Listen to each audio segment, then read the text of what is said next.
entry, the ketch Scarlet Queen, Philip Kearney, master. Position 10 degrees 20 minutes north, 107 degrees 45 minutes east.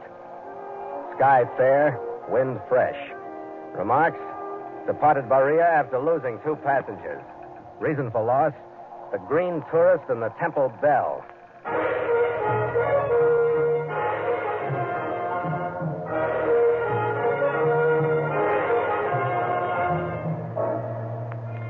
The port of Bahia swelters 10 degrees above the equator on the southern coast of the leg of land that holds French Indochina. An hour spent there is too long. But I've known unscheduled ships like the Scarlet Queen to lay there for months before a cargo materialized out of the dilapidated warehouses that fringe the muddy, unkempt harbor. But due to our connection with the China traders, we were there only 3 days before we started loading a cargo of supplies for our company's trading station in Port Moresby, New Guinea.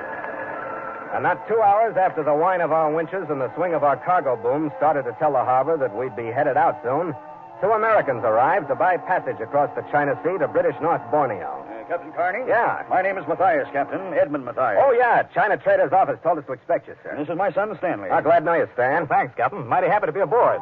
They were easy people to know. By nightfall, when we were loaded and only waiting for the dawn tide to sail, we were sharing our laughs and hopes with them and had learned that theirs was a journey of leisure after years in Nevada spent dreaming about the wonders and glory of the Orient. I was in my cabin that evening making a final check of my bills of lading, and my chief mate Gallagher had taken Stan and his father up into town for a final drink. I'd got to the end of my list and was halfway into a fresh jumper when I heard feet hit the gangway and then the deck. Gallagher, what's the matter? It's a kid, Stan. He didn't show up. Take it easy. Show up where? He took a powder on the way up. Said he'd meet us at a bar at 8. Yeah, well, it's 10 now. We just got word that he was wandering into the native section on the waterfront all by himself. His old man's going nuts. Where is the old man? Waiting for us in the bar. We'd better get back up there, Skipper. Berea's no place for a green kid like Stan. Yeah. Break out a couple of 45s, Red. We'll go look for him.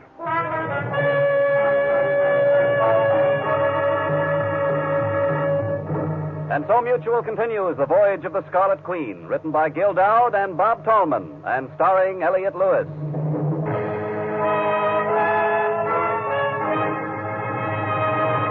The Scarlet Queen, proudest ship to plow the seas, bound for uncharted adventure. Every week a complete entry in the log, and every week a league further in The Voyage of the Scarlet Queen.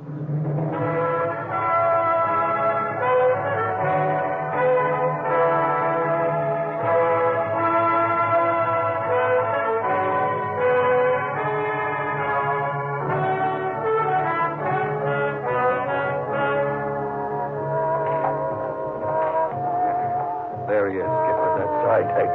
Yeah. He looks like he's going to need some taking care of himself. Captain Kearney, thank heaven you've come. Yeah, I'll be all right now, Mr. Oh, there are so many things that could have happened. He isn't used to things like this back in Nevada. He wouldn't be gone this long if something went wrong. Well, we'll find him, Mr. Now, the Matthias. first thing you've got to do is stop your imagination. I only wish it were imagination, but I know my son.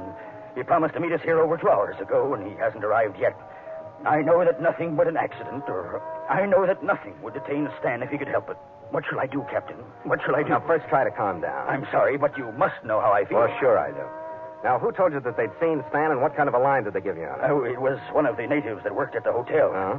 He said he'd seen Stan at the end of Vejraburi, the street where the native bars are, and the gambling dens, and I don't know what else. He said Stan joined the crowd of men gathered in front of the temple of the Apsareses. That was more than an hour before he was to meet us here. What is this temple of the Apsareses, do you know? Well, it belongs to a cult, I believe, rather than a recognized religion. Beyond that, I know nothing. Captain, if I've allowed anything to happen to my son, I don't know what I'd say. I don't know what I'd do. Okay, Mr. Matthias. Take him back to the ship, Red. No, Captain Kearney. I can't sit there and do nothing. With that calamity approach of yours, you aren't doing any good here. But, Captain... Never mind. You got the obituary all written. If he does have to be in trouble, it doesn't have to be any worse than being stiff from too big a load of native grog. Now, go on with Red and stay aboard. I'll see you later. Well, I was thinking that I ought to stick with you, Skipper. Two's better than one. I'm not going alone, Red. I'm going up to the China Trader's office and check with Lin Tishen. He's been in Bahia long enough to know every corner in it.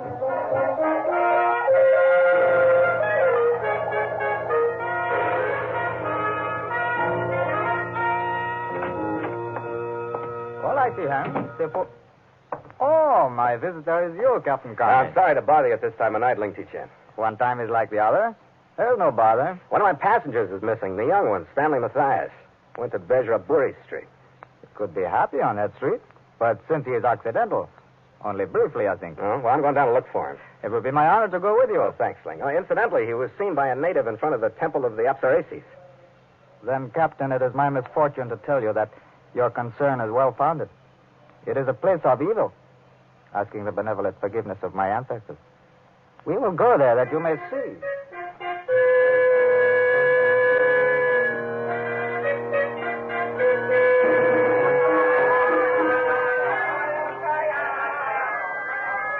Bejraburi was an uncomfortable, jumbled street, lined by crowded buildings hiding their interiors behind shuttered windows and curtained doors. Mixed with the reek of its humanity was the stench of the harbor along which it stretched, and into which went its refuse, including some of the men who came there and were never seen again. It was an ugly street. So ugly that the beauty of the temple at the end of it was a shock. Orange flame flickered from two massive female statues. The Temple of the Apsareses gave the immediate impression of evil and yet beauty. The columns that supported the roof were more massive female figures. The carvings on the heavy doors that guarded the unseen interior carried out the same theme. Before this door, a woman danced. Behind her stood three more, swaying slowly back and forth, one of them chanting, the other two adding the music of native instruments. Ling Ti-Chen and I stood for a while at the edge of a scattered crowd of silent, almost hypnotized native men. Then he pulled me back into the shadows. You have been cursed, Captain, by viewing the Temple of Apsareses. It is the renewal in the form of a cult of an ancient legend that is told in the stone carvings on the temples of Prahan. What's behind it? What does it mean? The legend tells that the Apsareses were creatures of great beauty, half human, half deity, who were sent by the gods to lead astray those mortals whose lives were without sin, and so prevent overcrowding in heaven. Huh? This audience tonight doesn't seem so saintly. Or aren't the creatures so particular these days? I know only this. Many strangers to Baria have entered the temple and have not returned. But I have not before heard of an Occidental whose mind was ready to receive the message of the Apsareses. You wait here, Captain. I will find one of the watchers to speak with and perhaps learn more. Ling Ti-Chen joined the entranced crowd. I was left alone, listening to the monotonous chant, watching the monotonous gyrations of the dancer. The atmosphere was something between a dream and actuality. It didn't make sense, but there I was, faced by the ceremony. For a moment, it didn't seem too strange that young Stan Mathias might have been caught and drawn into it. I didn't realize that Ling Ti-Chen was back until he tapped me on the shoulder. Captain? Oh, what'd you find out? He entered the temple. I ache with sadness to tell you. How about the French officials? Would they help? They are most cautious. To them, sorcery as well as religion retains their dignity. They do not interfere. Yeah. Captain Kearney, I fear that any warning I might give you would be heard only by your ears. Yeah, I'm afraid that's right. My mind is ready to receive the message of the Apsareses. Thanks for the warning anyway, Ling.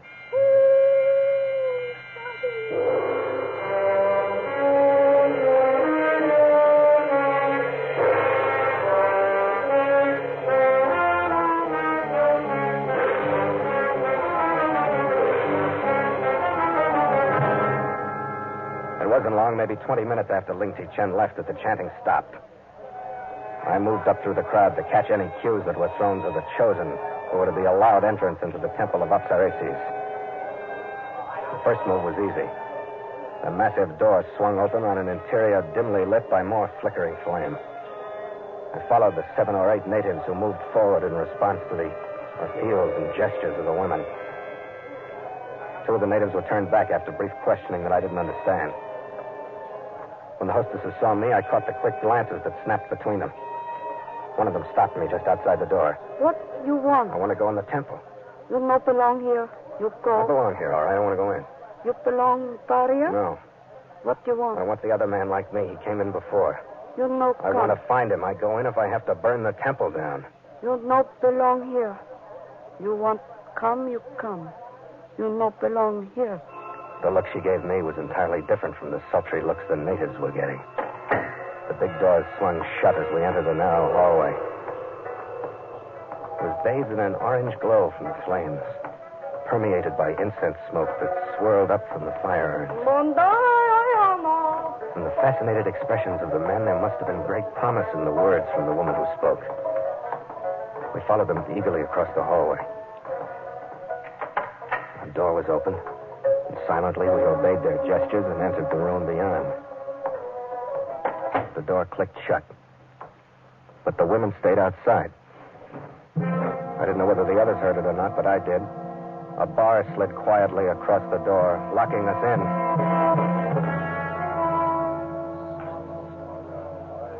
This room, too, was lighted by a pair of fire urns, but the odor here was different. Still incense, but mixed with it a thickly sweet smell that tingled a little in the nostrils. Made itself felt deeper in the throat. It was so subtle that I hardly noticed what was happening. It was almost pleasant. So that when I did realize, I couldn't make myself care enough to fight it, or to worry about it, or to worry about Stan Mathias, or to even wish that I was someplace else. I lay down on the floor with my fellow dreamers, staring at the ceiling, smiling, breathing deeply until I couldn't see the ceiling anymore. And then I floated away. Floated away.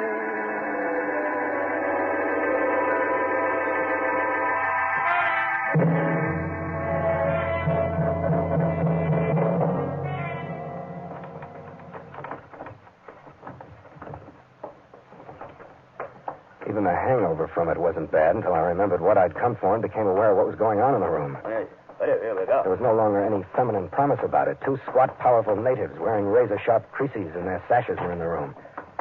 They'd opened a trap door in the floor. Through it, I could hear water. They were herding the still weak natives through it and into a boat that waited below. When the last of them had been sent down, the trap slammed shut. The guards moved toward me. You get up. You come. Yeah, I'm ready to go. Go. Door.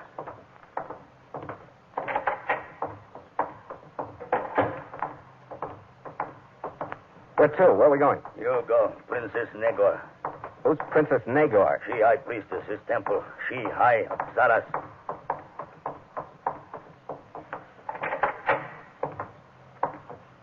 All right, you will. Get up, will you? The high priestess, Princess Nagor, made a beautiful picture surrounded by the mysticism, the color, the sense of the temple of the Apsaresis. She lounged languidly on a raised couch. Her costume was in the tradition of early Theta Barry. Her face was beautiful, her mouth stained scarlet, her eyebrows penciled darkly. There was only one thing wrong with the picture. She wasn't native. Her coloring was Aryan fair, and she smiled at the surprise I was showing. The Princess Nagor bids you welcome. Thanks. The mortal seems surprised at the appearance of the High Priestess, direct descendant of Burton himself. I'm getting over it. I'm glad. You must have something to talk about since you entered the temple with the rest of my slaves. Yeah, that's right. Stanley Mathias. I came after him. You won't get him. Captain Kearney. He's my own special slave. Maybe if you get down off that throne, we can talk sense, huh? And he's deeply in love with me. You'll see that yourself. What's the deal, Princess? You want money? You want me to pay ransom for him? You insult me, Captain. My income is more than sufficient. I want him near me, and he's quite willing to remain. This is a little thick after the rest of your act. I saw Stan at 6 this evening, and he was quite willing to be leaving this hole in the morning. Now, what do you want? Shall I make an offer? I want nothing. This life is a lonely one. I saw Stanley on the streets one day. He's handsome and fair and young. I saw to it that I met him. He came to say goodbye tonight and tell me he was sailing with you. But he changed his mind. Now he's here. He will stay here. And live this fake of yours? He's not crazy. Call it fake if you like. Only you miss the fact that it's quite profitable. The 6 natives who came in with you will bring 40 francs apiece. My turnover each night is between 30 and 50. Huh. You look puzzled, Captain. Yeah. Labor in the interior, Captain. A ready market in the mines and the plantations and the gardens of the mandarins. Under the sedative you received, they all signed 3-year contracts. I'll keep my mouth shut about what I think of that, Princess. All I want out of here is Stan.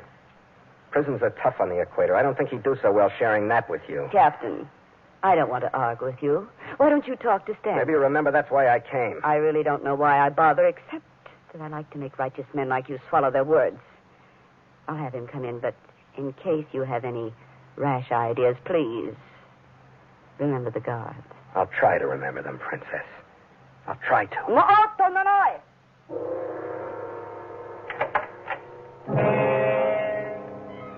I was almost surprised to see him walk into the room, his husky body erect, his blonde hair neatly combed, his white suit unwrinkled. I don't know what I'd expected, marks of a struggle, I suppose. He crossed directly to her and stood in front of her. Here's Captain Kearney, Stan. He's come to take you away from me. Do you want to go? He turned slowly from her and faced me. His eyes looked at me, but still through me. The rest of his expression was normal, a half smile on his friendly mouth, but there was nothing I knew in his eyes or behind them. Do you want to go? No. I'm staying. Well, Captain? Stan, your father's waiting on the ship. We're going to leave for North Borneo in the morning. No. Captain Kearney doesn't believe that we mean so much to one another. Magor has been lonely here. Now I've found her, and I know I've been lonely, too. I've heard enough. He's not making sense. Tell me, Captain, what is sense? He's left your world and entered mine, so you don't think it's sense. He'll be happier here than he's ever been before. Yeah, how long does he live in that condition? But you're a new high, Princess. You're the filthiest hunk of humanity I've ever met. Captain, don't anger me. We'll talk that over later. Right now, you're going to help me get out of here. God! Get out of the way, Stan. No, don't touch her. I figured that if I had her in my arms as a shield, I could keep the blades of the guards away from you. But Stan, half crazed, half conscious, and still following her will, blocked me away from her. I tried to sidestep him just as the guards got to me. Sword hills hit the back of my head and staggered me forward. Two pairs of arms took me, pushing forward on my elbows and back on my wrists. The pain streaked to my shoulders, and I stopped struggling. I've warned the guards I want no blood here. But out of no kindness to you. That's fine. I'd be ashamed to accept You realize, of course, Captain, that since you bothered to come here, you're a great menace to me and my temple. I'd be a foolish priestess to allow you to escape. Yeah, but you're close to the end. There'll be a whole crew coming if I don't get back. I've arranged for a boat that will arrive for you soon. So bear in mind the next time you fall asleep in your aromatic little chamber, that the punishment for those that defile my temple is a watery one, and the offender well-weighted. You're still a new high, Princess. And I still will be when you're resting at the bottom of the harbor. Bunga! Hey! Come.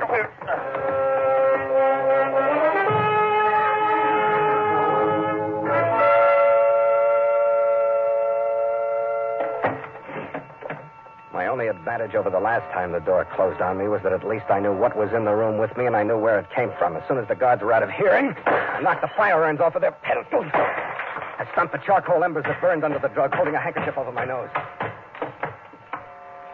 The smoke didn't lessen any. The activity increased my breathing. I tried to smother them with my sweat-soaked jumper. That didn't work either. But while I was near the floor, I learned that the fumes were heavy and stronger down there. I climbed up on the pedestals, groping in the darkness, staggering as the stuff took hold. But I found fresher air up there and cleared my wandering mind with it. I tried the sloping ceiling for weakness. Found none.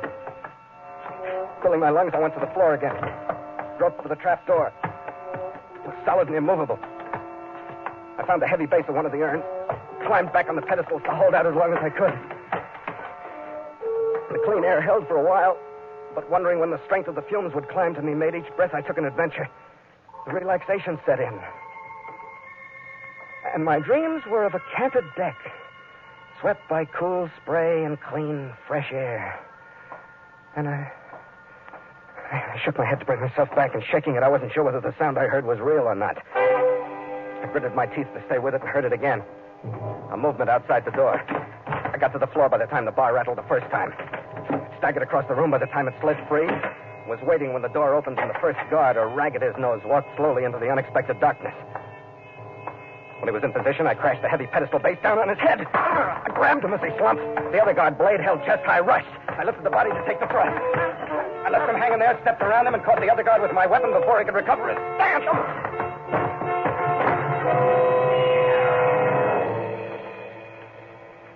I barred the door on him. I went into the high priestess's chamber.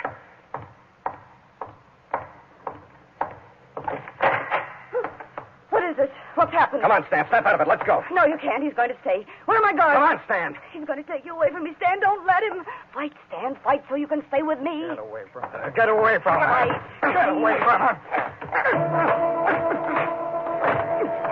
I thought he'd be a pushover in the dream he was living, but I was wrong. I couldn't hurt him. He didn't land many, but those he did were solid with power. I dropped his head as a target and shot for his throat.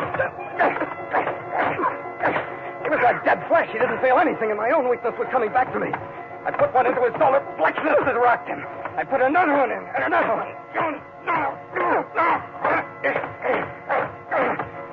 Finally.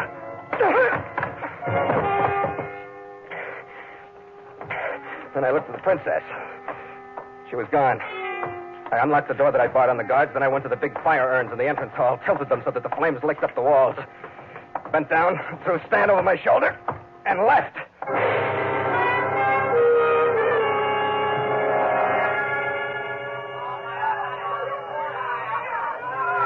I only stopped to look back once, down toward the other end of Bejraburi Street.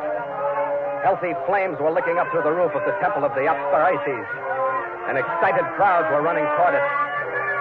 Then I went back to the ship.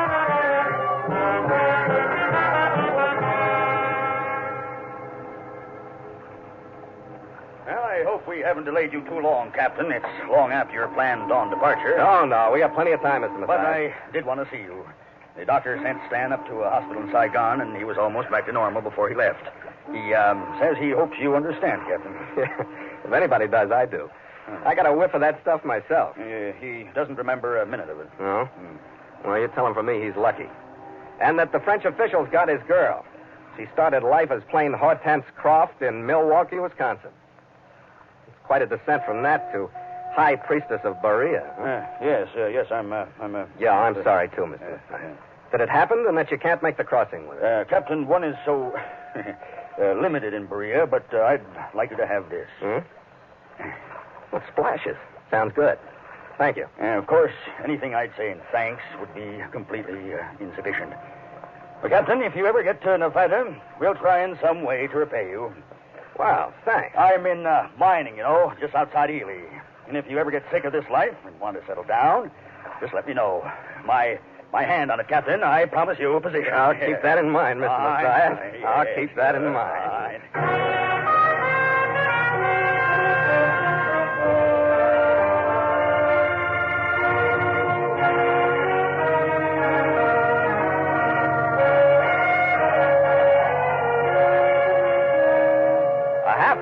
We put the low coastline of French Indochina on our stern and started to trap the breeze that pushed its jungle smells to us. By to make sail!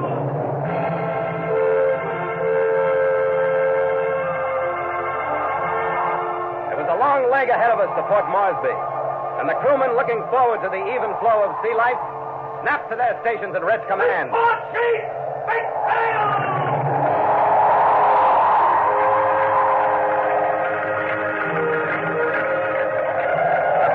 Uncurled in the morning sun, shook itself restlessly, and went taut as it bent into the wind.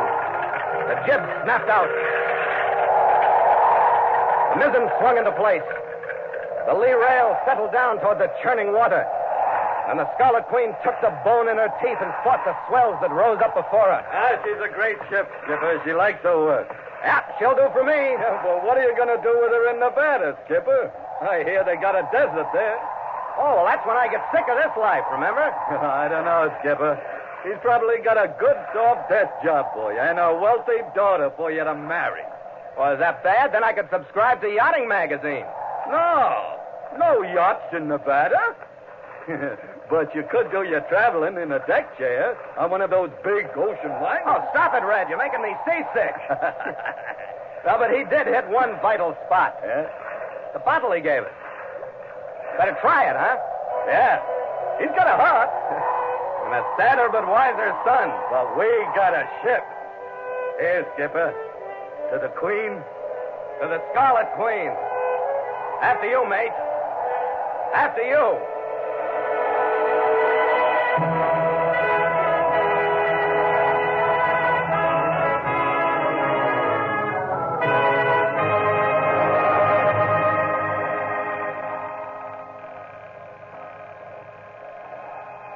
Log entry, the ketch Scarlet Queen.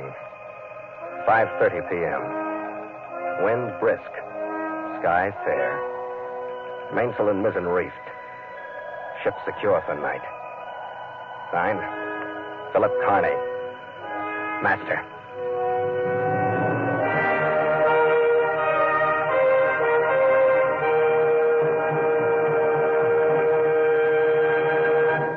Mutual invite you to sail into further adventure on the voyage of the Scarlet Queen next week at the same time. Port o' call, Rabaul, New Britain.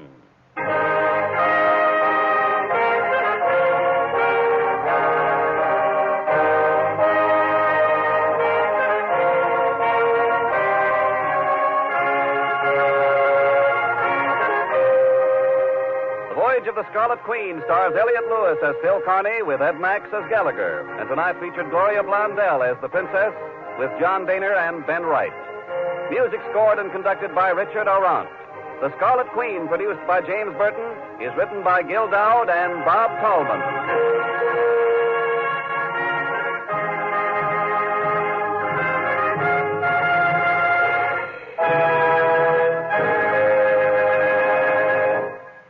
The school system of our country is in the midst of a very real and very dangerous crisis.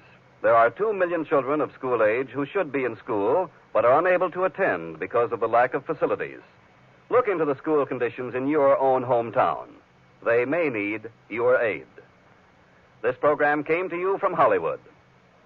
Stay tuned now for another mutual favorite, Quiet Please, which follows in just a moment.